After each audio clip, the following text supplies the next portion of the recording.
नमस्कार बंधुरा सबाइके सुमिता न्याचाराल लाइफ ब्लगे स्वागत जानाई। आज आमी बानाते चलेछि कस्तूरी मेथी दिए मटर कारी।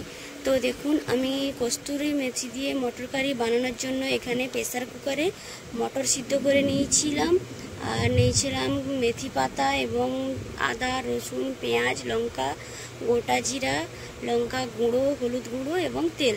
तो देखुन मटरटा प्रथमे आमी छेके निচ্ছি এবং এখানে আমি রান্নার জন্য সমস্ত কিছু আয়োজন করে নিয়েছি এবং কড়া গরম করে নিয়েছি। তো কড়া গরম হয়ে গেছে, ওর মধ্যে আমি সাদা তেল দিয়ে দিচ্ছি।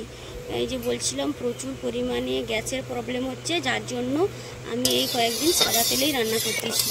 তো আমার এখানে তেল গরম হয়ে গিয়েছে। তো তেল গরম হয়ে গেছে, এর মধ্যে আমি ভালো করে তেলটি কড়ার মধ্যে চাড়িয়ে নিয়েছি এবং ওর মধ্যে 3টে তেজপাতা দিয়ে দিলাম। 3টে তেজপাতা ভালোভাবে ভেজে নেব হালকা বাদামি কালার করে। তো ওর মধ্যে এবার কুচিয়ে রাখা শুকনো লঙ্কা দিয়ে দেব। আর শুকনো লঙ্কাটা খুব সুন্দর করে ভালো করে ভেজে নেব এবং এটি ভাজা হয়ে গেলে এর মধ্যে আমি জিরে দিয়ে দেবো, গোটা জিরে, শাহি জিরা নয়, এমনি প্লেন নর্মাল জিরে, বাড়িতে যে জিরে থাকে ওই জিরে দিয়ে আমি রান্না করতেছি। তো ভালো করে জিরেটাও ভালো করে ভেজে নেব এবং দেখুন এখানে আমার জিরে লঙ্কা তেজপাতা সমস্ত কিছু ভাজা হয়ে গেছে।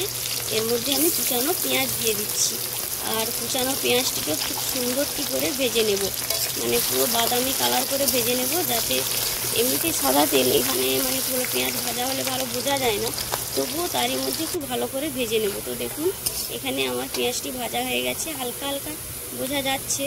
আর এর মধ্যে আমি এবারে দিয়ে দিচ্ছি রসুন বাটা এবং রসুনকে খুব সুন্দর করে ভেজে নেব। রসুন না ভালো করে ভাজলে রসুনের মধ্যে গন্ধ করে, আর রসুন গন্ধ করলে তরকারি খেতে ভালো লাগে না, যার জন্য আমি রসুনটি খুব সুন্দর করে ভেজে নিচ্ছি।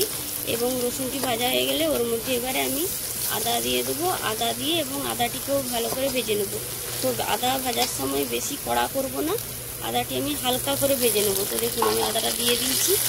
আর অনেকে দেখি রান্নার সময় আদা মানে কাঁচাই দিয়ে দেয়, তো আমি হালকা করে তেলের মধ্যে নেড়ে নিচ্ছি। তো দেখুন এর মধ্যে এবারে আমি দিয়ে দিলাম হলুদ। আর গুঁড়ো লঙ্কাটা আমি এখন দেবো না, কেন তেলের মধ্যে গুঁড়ো লঙ্কা দিলে ফুটি ভাব লাগে, যার জন্য আমি মশলা জলটা, সেল ধোয়া জলটা রেখেছিলাম, যেটাকে আমরা মশলা জল বলি, তো ওই জল দিয়ে দিলাম। এরপরে আমি লঙ্কা গুঁড়োটা দিচ্ছি। এরপরে লঙ্কা গুঁড়ো দিয়ে ভালো করে নাড়াচাড়া করে এবারে আরও অল্প পরিমাণে ওতে জল দিয়ে দেবো এবং জল দিয়ে ভালো করে মশলাটা কষিয়ে নেব।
তো এবার আমি এখানে ভালোভাবে তেল ছেড়ে গিয়েছি, এর মধ্যে আমি এবারে জল ঢেলে দিলাম আর জলটা দিয়ে ভালো করে একটু ফুটিয়ে নেব এবং যদি নুন প্রয়োজন হয় নুন দিয়ে দেবো। আসলে আন্দাজে তো সবসময় নুন দেওয়া প্রয়োজন হয়নি, তাই আমি অল্প পরিমাণে মানে তরকারিটা একটু চেখে নুন দিয়ে দেবো। তো দেখুন আমার এখানে তরকারি কমপ্লিট হয়ে গেছে।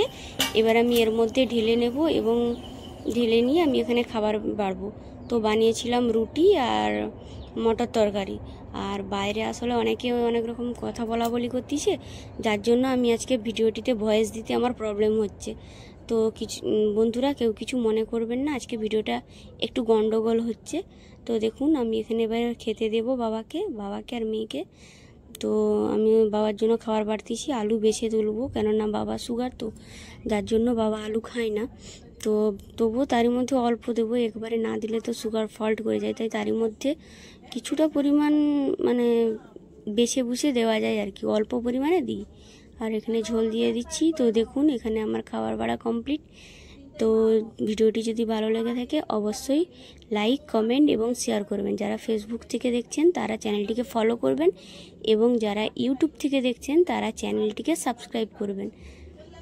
আর এখানে দেখুন আমি এবারে রুটি বেড়ে নিচ্ছি।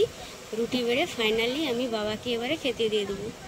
আর আপনাদেরকে রুটিগুলো হলো দেখানো হয়নি, আমি আগে একবার আপনাদেরকে রুটি এবং পরোটা বানিয়ে দেখিয়েছিলাম, যার জন্য আজকে আমি আপনাদেরকে রুটিটা বানিয়ে দেখাইনি। আর বাবা বলেছিল ঘুগনির মধ্যে একটু পেঁয়াজ কুচানো, লঙ্কা কুচানো নেবে, তাই মা পেঁয়াজ লঙ্কা কুচি দিয়েছিল আর আমি এখানে দিয়ে দিলাম। আমি ভিডিওটি এখানেই শেষ করছি।